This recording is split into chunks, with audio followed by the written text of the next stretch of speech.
O meu convidado de hoje é recém-formado em publicidade e propaganda, mas antes de se aventurar no mercado de trabalho, ele decidiu se aventurar em países da América do Sul, numa viagem muito louca com a sua namorada. Hoje eu vou conversar com Pedro Krug. Vamos embarcar nessa viagem de entrevista, não é? Vamos lá, exatamente.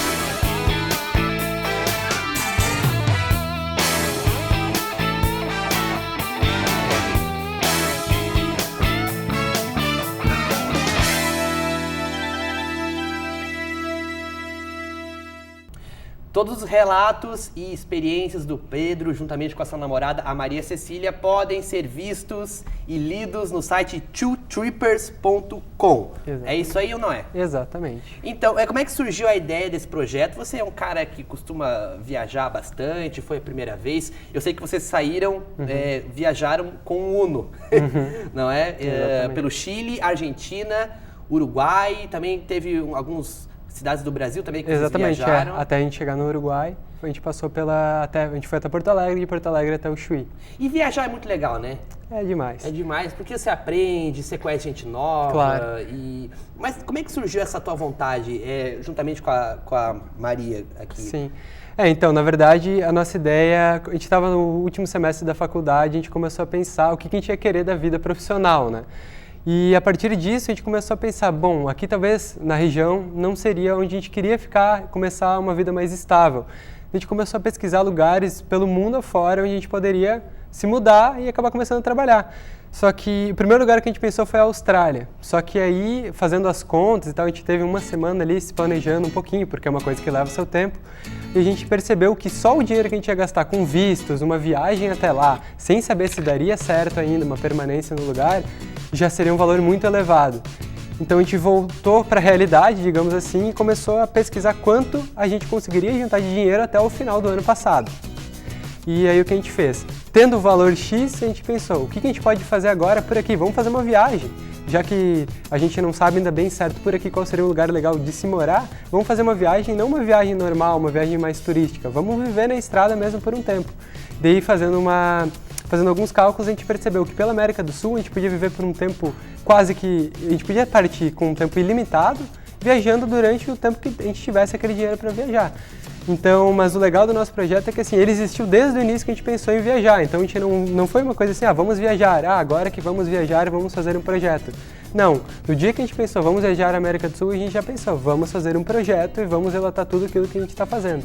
Então essa é uma diferença para muitos projetos que acabam acontecendo no meio da estrada. A pessoa tem o costume de fotografar, o costume de relatar aquilo, escrever, tendo um blog, às vezes meio que informal. A nossa ideia era viajar, que é uma coisa que a gente gosta, também era ir para lugares que a gente ainda não conhecia e continuar trabalhando, porque para muita gente esses 3 meses que a gente ficou fora foi, ficaram viajando, ficaram passeando ou como turistas. Para nós não, a gente estava lá como viajante. A gente foi lá como estendendo o nosso trabalho, um trabalho digital, que agora é muito comum ver esses trabalhos de nômades digitais, pessoas que estão na estrada, mas ao mesmo tempo estão trabalhando. A diferença do nosso trabalho é que a gente estava trabalhando para nós mesmos. Então a gente criou um projeto, nós éramos os nossos gestores de conteúdo. E vocês gastaram muito dinheiro? Quer dizer, vocês fizeram o planejamento lá, claro, né? Claro. E seguiu mesmo o planejamento, deu certo? Sim, para falar a verdade, a gente conseguiu finalizar o planejamento exato de todo o Uruguai, porque o Uruguai é pequeno, foram 12 dias por lá, a gente conseguiu ver bastante em relação a campings, porque um diferencial da nossa viagem também foi isso. A gente estava indo de carro, que é um fator assim que é econômico, querendo ou não, em relação a avião, ônibus, muitas vezes, e tu pode ir para onde tu quiser, mesmo que tu tenha um roteiro certinho. Só que assim, o Uruguai todo foi tranquilo, a gente tinha campings, um lugar a gente ficou num hostel, a gente tinha tudo planejado, só que ainda assim, estrada era um fator que acabava sempre surpreendendo, que a gente não tinha passado nunca por lá. A Argentina, boa parte dela a gente já tinha tudo planejado, campings e tudo mais, só que em alguns lugares a gente ainda não tinha, e não ter um lugar para dormir é um fator que acaba te deixando meio assustado. Mas vocês trouxeram barracas, como é que foi? Sim, exatamente. Vocês acamparam, né? Exatamente, a nossa viagem a gente comprou todo o material, a gente dividiu em 2 partes a partir do planejamento, uma que era o pré-viagem, né, que era equipar o carro, comprar a barraca, que seriam equipamentos que iam facilitar a nossa viagem, e depois o dinheiro que seria investido na viagem em si, que seria para hospedagem, alimentação, pedágio, manutenção do carro, então são muitos fatores. Mas como eu estava te falando, a Argentina e o Uruguai não foram coisas que nos surpreenderam tanto, mas aí vem um fator que acabou complicando bastante. Que não te surpreendeu em que sentido? Em relação ao dinheiro mesmo, né? Do que aquilo que a gente planejou, a gente não foi surpreendido. Tipo, chegamos nesse lugar planejando pagar R$50 e vamos ter que pagar 50. Isso não nos surpreendeu. No Uruguai que teve um pequeno problema porque a gente estava na semana do Carnaval. E as coisas aumentaram bastante o preço, mas ainda assim não foi o pior dos perrengues, né? O que aconteceu que foi realmente complicado é que a economia brasileira entrou em crise, o dólar subiu e na Argentina, por exemplo, a gente quando foi para a viagem, a gente conseguiu um câmbio de R$1 eram 5 pesos. No final da viagem, a gente já estava pagando R$1 valia R$2,50. Então, a gente pegou 5 câmbios diferentes. Então, aquele dinheiro que a gente pensou que ia gastar X se tornou Y. O que acabou até tornando a viagem um pouquinho mais curta. A gente não perdeu um largo período de tempo que a gente ia poder ficar mais na estrada, mas querendo ou não, esse fato de um lugar que tu imaginava que ia pagar R$50, ou digamos assim, 50 pesos argentinos, aqueles 50 pesos argentinos já tinham um outro valor, porque já estavam pela metade, né? Então é complicado. Bom, se você estiver interessado, você pode acessar lá o site, truetrippers.com, né? Tem lá o diário de bordo de que vocês fizeram, que são os contos e algumas curiosidades, dicas, né? Para quem tiver a fim de viajar. E também no YouTube, só colocar lá no YouTube Trippers. Two Trippers. Exatamente. Né? E é muito legal, muito bacana. Vocês fizeram a edição dos vídeos, tá muito legal também. E vocês fizeram alguns posts que eu quero que você fale aqui, sobre, por exemplo, dicas para viajar. Sim. Quando eu tô a fim de fazer uma viagem muito louca. Acordei, eu estou querendo, sei lá, me deu um chute e eu quero sair de viagem. Claro. Primeiro, o que eu preciso me preocupar? É com a grana? O que é? É o trajeto? O que levar? Então, no nosso site, o nosso projeto, a gente pensou assim, em focar exatamente no público que pensa em fazer essa viagem de carro, porque é aquela coisa, se tu vai só fazer um mochilão de avião com um pouquinho mais de luxo, digamos, podendo ficar num hotel, ter tudo já comprado antes de partir, é uma coisa. Ir de ônibus e fazer um mochilão, ir de ônibus até o lugar em outro país, de lá seguir de carona, é outra coisa também. Ir de carro já é uma coisa completamente diferente, porque tu pode mudar teu roteiro a qualquer momento, tu vai passar por todos os lugares. Gostou de uma cidade, entra nela e fica lá.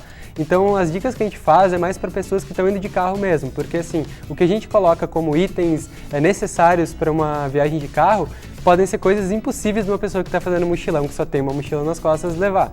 Só que eu penso que assim, para uma viagem, em primeiro lugar, eu acho que o roteiro é uma coisa muito importante, porque não adianta partindo do ponto que tu quer realizar um sonho, pensa primeiro para onde tu quer ir, porque não adianta tu pensar, eu tenho dinheiro X, para onde eu vou. Tem que ter foco, né? Exatamente. Tem dois tipos de pessoa, aquelas assim, eu tenho esse dinheiro, eu vou para o lugar que der com esse dinheiro. Legal, dá para fazer bem. Tendo o dinheiro, que eu acho que é um fator que é bem importante também, fazer um roteiro, que não sei, se a pessoa quer ir sem roteiro, pelo menos planeje gastos diários, o quanto que ela planeja. Com comida eu pretendo gastar R$20 por dia, com hospedagem tanto, para te saber a média de quanto tu vai poder gastar, ou quanto do dinheiro total que tu tem, quantos dias mais ou menos vai dar. Às vezes num dia tu fica até sem comer, que seja o caso, né? E aconteceu na viagem de vocês? De ficar sem comer. Na verdade, assim, era uma coisa que, mais pro final da viagem, a gente já estava no Chile, na parte do deserto, em muitos lugares a gente não chegava num ponto que a gente não tinha um mercado para ir. E a gente, como estava de carro, a gente... Não tinha McDonald's? Não tinha o McDonald's, né? E assim, chegava que no meio da estrada a gente parava em algum posto de gasolina e acabava comprando algum lanche lá rápido e muito caro, porque era no meio do nada, justamente. Só que assim, durante a viagem toda, a gente tinha uma caixa dentro do carro que era o nosso estoque de comida. Só que passando nas aduanas dos países, alguns produtos, assim, fruta, verdura, carnes, a gente não podia ter. Então, em determinados momentos acabava o nosso estoque de alguma comida ali para fazer rápido, porque a gente tinha um fogareiro, né, portátil. Então, em algum momento a gente não tinha um macarrão para fazer, não tinha alguma coisa ali que realmente fosse boa para a gente comer naquele momento. E tinha que parar e acabar comprando alguma coisa. Mas esse também foi um diferencial da nossa viagem, que a gente, na viagem toda, dos 80 dias que a gente ficou na estrada, assim, a gente comeu 5 dias fora, foi muito. E a gente saiu de Balneário pensando, vamos todo dia pelo menos uma alimentação que seja feita por nós mesmos. Só que não, no fim foram 5 que a gente comeu fora, porque a gente realmente a gente priorizava a viagem e não tão em si, o que a gente vai comer hoje, ou sabe, a nossa ideia era ficar na estrada o maior tempo possível. Esse era o foco. Eu acredito que você deve estar tão envolvido ali com a viagem que você até esquece de comer, né? Exatamente, Acontece isso? Não, pior que acontece, porque assim, às vezes você sai... Porque como tu não vai ter aquele compromisso assim de, por exemplo, vai fazer uma viagem de 5 dias, sai numa segunda-feira, volta na sexta e sabe que na segunda vai ter que trabalhar, que fica pressionado. A gente sabia, ainda mais no início da viagem que o dinheiro estava mais tranquilo, a gente sabia que amanhã não ia ser o dia de voltar, que a gente não ia ter que se preocupar. Então a gente dormia e não acordava a hora que queria, porque até não tinha como, estava dentro de uma barraca, o sol era pleno verão, o sol não te deixava dormir, era muito quente, era o sol. Então a gente acordava, ia para a estrada, porque a gente não viajava muito, pegava umas 3 horas de estrada no máximo por dia, e aí quando via, vamos almoçar agora é hora de almoçar. Quando deu fome, era hora de almoçar, porque a gente não estava assim preso, por mais que a gente tivesse o nosso projeto, a gente criou essa responsabilidade para nós mesmos, de ficar criando conteúdo sempre, fotografando sempre. A gente trabalhava com meio audiovisual, então registrar a viagem a gente ia registrar. A gente sempre gostou de escrever sobre as viagens, já ia escrever, mas criou essa responsabilidade a mais, de não acabar deixando quieto e passando esses momentos. Então, foi mais ou menos natural mesmo. Daí vocês acampavam, né? Você falou Sim. que ficavam 3 horas dentro do carro Exatamente. viajando. Uhum. Mas aí, por exemplo, lá no Chile, vocês acampavam aonde? Acampavam no deserto? Então, isso era a história mais legal de toda a viagem, porque cada dia era uma incerteza, tanto da cidade, das paisagens, da estrada, quanto do lugar onde a gente ia dormir. No início da viagem, a gente estava um pouco receoso, porque aqui no Brasil a gente é muito, como eu posso dizer, fica com receio de, tipo assim, o que vai acontecer? A gente vai para o meio da estrada dormir no posto de gasolina, será que não vai vir ninguém te assaltar? Pedir uma casa de alguém para dormir no quintal, armar uma barraca ali para acampar? Sempre a gente fica meio assim. Então, no início da viagem, a gente foi mais certinho. Mas mesmo assim, nada era muito luxo. A gente ficava nos campings, cada camping uma história diferente. Campings bem organizados, com banheiros bons, campings horríveis, que não dava nem vontade de ir no banheiro, que acabava pulando um dia de banho para ir para o próximo e torcendo para que fosse bom. E à medida que a gente foi seguindo na viagem, o dinheiro foi ficando mais apertado e o nosso espírito assim, de aventura foi ficando mais aguçado. Então a gente já não ligava tanto assim, já sabia assim, que tinha um lugar que já tinha um trailer, um motorhome por ali, alguma caminhonete 4x4 de alguém que estava por ali, a gente sabia que ele era um lugar seguro e a gente ia ficar por ali. E o Chile era o lugar ideal, porque aqui no Brasil não tem muita estrutura nos postos de gasolina, não é muito preparado para o viajante. A Argentina começa a ter uma evolução melhor e no Chile é perfeito. Então tem uma rede de postos lá que ela é completamente preparada. Tem banheiro, o banheiro é bem limpo, tem lugar para tomar uma ducha e tem até inclusive alguns que tem alguns gramados que tu pode armar tua barraca. Então cada lugar é uma realidade diferente. Para o final da viagem lá no deserto, quase todos os lugares a gente dormia em postos de gasolina. Eles são distantes um do outro, mas assim, próximos, sempre tem placas. Tu chega num, já tem a placa, o próximo fica em 100 km. Então a gente sabia, amanhã a gente só anda 100 km, vamos até o próximo. Se precisar, dormimos no carro. Isso foi uma coisa que a gente fez bastante. O carro era bem pequeno, não era o ideal, mas como a nossa ideia era assim, a gente tinha alguns pontos na viagem que eles eram os mais importantes, que eram os pontos que tinham mais atrativos turísticos, mais paisagens legais. Então, os que não eram, que estavam ali no meio do caminho, porque é tudo bem distante, em 1000 quilômetros a gente fazia umas 4 paradas. O papo tá muito bom. Hoje eu estou recebendo o Pedro Krug, ele é do projeto Trippers, twotrippers.com. Lá ele relata as suas viagens através de países da América do Sul. Daqui a pouco a gente volta e ainda quero te perguntar sobre uma orgia que aconteceu em das paradas da viagem. Daqui a pouco a gente volta com mais Cafezinho 2. Você não sai daí.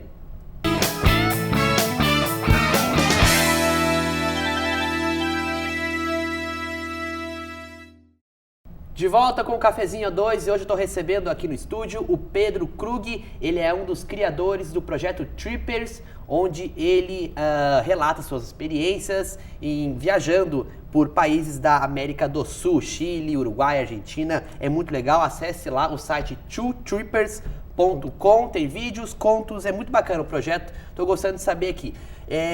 Quem é que viajou a viagem, quem é que dirigiu?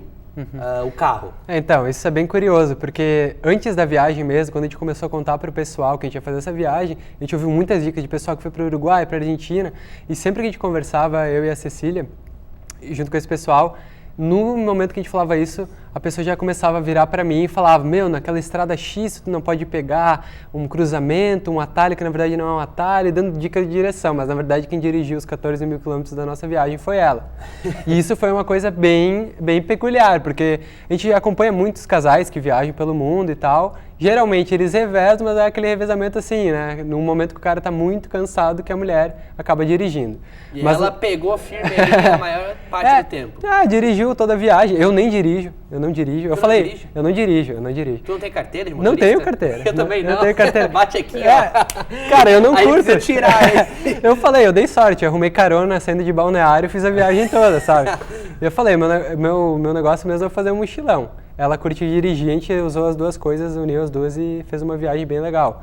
Mas isso foi uma coisa bem curiosa mesmo, porque não é comum ver pessoas viajando, e não é só aqui no Brasil, porque fora também, qualquer pessoa que ia dar uma dica ou pedir alguma informação para alguém, no momento já falavam comigo, nem suspeitavam que era ela que dirigia. E qual que foi o maior perrengue que vocês passaram? Eu sei que vocês ficaram presos ali, aonde? Em Porto Alegre? Porto Alegre, E no Brasil, né? No Brasil. A gente deu sorte que a gente estava na casa da madrinha da Cecília, porque a gente saiu daqui de Balneário, viajamos 7 horas até Porto Alegre, a gente ia parar lá uma noite para depois seguir até a primeira cidade do Uruguai, que seriam mais 8 horas de viagem. Só que antes de seguir para o Uruguai, a gente parou, abriu a internet no último momento, por mais que a gente tivesse planejado muito, tinha uma dúvida que a gente tinha muito grande, que era porque o carro não estava no nosso nome. Então tinha gente que falava, precisa da documentação X, da Y, outros diziam que não precisava de nada. Então a gente acabou pesquisando e viu algumas coisas assim que nos assustaram muito. A gente pensou, meu Deus, agora ferrou. E no fim das contas o que aconteceu foi que a gente ficou preso lá por 5 dias, porque o que a gente precisava de uma documentação que era, a gente precisava ir até o Itamaraty, que tinha em Porto Alegre, por sorte a gente estava numa capital. Fomos no Itamaraty, ganhamos um carimbo que a Cecília já tinha autorização da mãe dela de viajar com o carro, então ela teve que levar essa autorização até o Itamaraty. Mas primeiro foi autenticado em Porto Alegre, porque nós somos em Santa Catarina, né? Fomos num cartório de Porto Alegre, autenticamos, levamos até o Itamaraty, autenticado. Aí a gente teve que levar em cada um dos consulados, menos no da Argentina, que ele não solicita. Não, a da Argentina também solicita. Levamos em cada um dos consulados e aí eles... Mas cada consulado leva de um dia para o outro para fazer isso. Então tu entrega hoje, só daqui 24 horas. Qual foi o momento assim que vocês pensaram, nossa, agora ferrou muito? Nossa, isso aí ferrou muito, mas não era um ferrou muito tipo assim, vamos desistir, mas era um ferrou muito de tipo, caramba, o que tem pela frente? Mas o legal, que é o mais engraçado, foi no primeiro dia fora do país, que foi no Uruguai, que foi no camping de Fortaleza de Santa Teresa, que é uma cidade assim, você passa a fronteira do Chuí, já está no distrito de Rocha, e lá tem a Fortaleza de Santa Teresa. É o maior camping de todo o Uruguai e realmente ele é muito bem estruturado, ele é todo pela polícia militar, pelo exército do Uruguai que eles fazem a segurança de lá, então tem sempre cara de bug passeando à noite e tal, fazendo essa... É o mais seguro que tem mesmo no Uruguai e o maior, só que o problema de lá são os banheiros. Então, quando a gente viu o banheiro pela primeira vez, a gente pensou, meu, cara, o que vai ser da gente? Porque era o primeiro lugar que a gente estava acampando na viagem. Então a gente pensou, pô, se esse é o primeiro, imagine os outros. Imagina o resto. Porque era bem complicado, porque era bem estilo vestiário, assim, né? Tanto para tomar banho, que daí tomar banho a gente já esperava que talvez não fosse aquela coisa mais confortável, mas era bem estranho. Era tipo, entre um chuveiro e outro tinha aquelas divisórias, só que era uma divisória só para constar que tinha uma divisória, porque a divisória ficava tipo, aqui assim, não era uma divisória que assim tinha alguma função mesmo. E os banheiros, eles eram estilo indiano, daqueles que é no chão mesmo, um buraco no chão. Então isso nos assustou, a gente nem imaginava que seria assim. E depois, buscando... Pra você é mais tranquilo esse negócio de banheiro, né? Mas pra ela, eu tô falando, olhando pra cá, porque ela tá aqui no estúdio. Eu não tô falando, né? Então a pessoa fica sem saber por que eu tô fazendo isso. Ei, o cheiro da morte. Me fale sobre isso. Crônica de um cheiro de morte. Então... Essa é uma das crônicas ali do site. Do site, exatamente, porque além de dicas, de roteiros, que agora a gente também está começando a trabalhar nisso com um pouco mais de tempo, alguns roteiros a gente está desenvolvendo com base na nossa viagem, a gente também tem as crônicas. Crônica de Cheiro de Morte é baseada na nossa experiência em Buenos Aires, que em Buenos Aires foi um dos únicos lugares que a gente ficou em um hostel, super barato e bem trash ele era, só que era um hostel. E lá a gente morou por 13 dias, então eu digo que a gente morou porque nesse hostel fiesta, então não dá para se esperar nada que não seja festa. E realmente, é festa o dia todo. Só que tem uma diferença, muitas pessoas que moram nesse hostel, então a gente se sentiu vivendo lá, porque toda noite a gente jantava com pessoas que estavam chegando do trabalho, senhores de idade, inclusive essa crônica foi inspirada num senhor que ele ficou lá todos os dias, ele não saía da sala de estar lá do lugar, ele ficava o tempo todo com o celular e o smartphone na mão, e ele todos os dias com a mesma roupa, os 13 dias, às vezes ele aparecia com a roupa rasgada, e enfim, foi uma coisa bem inspiradora pra gente, assim, uma experiência tipo, de estar vivendo numa terra portenha, foi bem legal. Eu quero agora que você me conte uma coisa um pouco proibida. Eu vou até pedir para você malhar um pouco nos detalhes, mas tem uma crônica aqui também que vocês escreveram para o site. Uma inglesa em maus lençóis. Uma crônica sobre os prazeres da vida de um grupo de viajantes. Sim. Aconteceu uma orgia. Sim. Foi uma coisa assim? Bom, o que aconteceu foi assim, isso aí foi também a segunda cidade que a gente entrou, quando recém que a gente tinha entrado no Uruguai. E o Uruguai agora está de portas abertas para viajantes que procuram outras coisas depois da legalização por lá. Do que acontece? No lugar que a gente ficou era um lugar completamente roots, então tu andava nas ruas, só via hippies, pessoas super de boa, assim. E nesse camping que a gente ficou, só tinha pessoas de fora mesmo, tinha americanos, ingleses, galera da Alemanha, França. E foi numa noite que a gente estava jantando e tinha um grupo, assim, que a gente viu todo mundo chegaram separados. E aí, do nada, juntou uma galera, 8 pessoas, um grupo de 8 pessoas, e nessas 8 pessoas só tinha uma menina. E, enfim, isso acabou gerando o nosso conto. Porém, é verdade na cabeça de quem vê. Eu só posso dizer isso. Quem tiver um pouquinho de curiosidade de passar por essas experiências, vai para Barra de Valizas, no Uruguai. Com certeza vai ter alguma experiência, se não for uma orgia, vai ser alguma coisa bem parecida por lá. Precisa ser uma orgia sexual? Exatamente. Cada um interpreta da maneira que quiser. Qual foi o lugar que você mais gostou? O dia que você mais gostou? Olha, lugar que mais gostou é bem complicado mesmo, porque assim, diferente de uma viagem que você vai para tipo Nova York, é o lugar. Lá cada dia era uma coisa nova. Mas assim, um momento para mim em específico mesmo, que foi marcante, foi quando a gente chegou em Ushuaia, que a previsão estava horrível, assim, Ushuaia é o fim do mundo, né, aqui na América do Sul, é a cidade mais austral, e a gente chegou lá, a previsão estava ruim, de chuva, não tinha previsão de neve, não tinha sol, lá tem umas montanhas nevadas, não ia ter nada e tal. A gente esperou alguns dias numa cidade um pouquinho a 100 km de lá, e quando foi para lá a gente viu que tinha uma previsão de, talvez vai ter neve no dia seguinte que a gente chegasse lá. E a gente foi fazer um passeio, tava só frio pra caramba, o tempo bem nublado, e era um trekking, né, uma trilha assim de umas 2 horas que a gente ia escalar.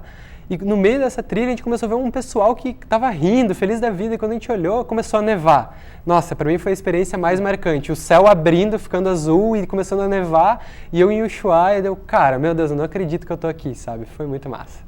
A próxima viagem vai ser pra onde? Cara, a gente ainda tá pensando muito bem, a gente não desbravou toda a América do Sul, né? Tem um lado B lá pro norte que não é muito... Sabe onde é que vocês têm que ir? Carapicuíba. Olha... Parece muito legal. Tá bom? Sucesso. Se muito você obrigado. estiver interessado, pode acessar lá o site twotrippers.com. Tem os vídeos, os relatos, as dicas, as curiosidades. Vale muito a pena conferir. É muito bacana o projeto. Sucesso pra você, pra Cecília. E o Cafezinho 2 está terminando. Você pode ir lá na nossa página no Facebook. É facebook.com/cafezinha2tv. Também tem todos os nossos programas completinhos no youtube.com/cafezinha2. Um brinde a este mundo cheio de lugares especiais.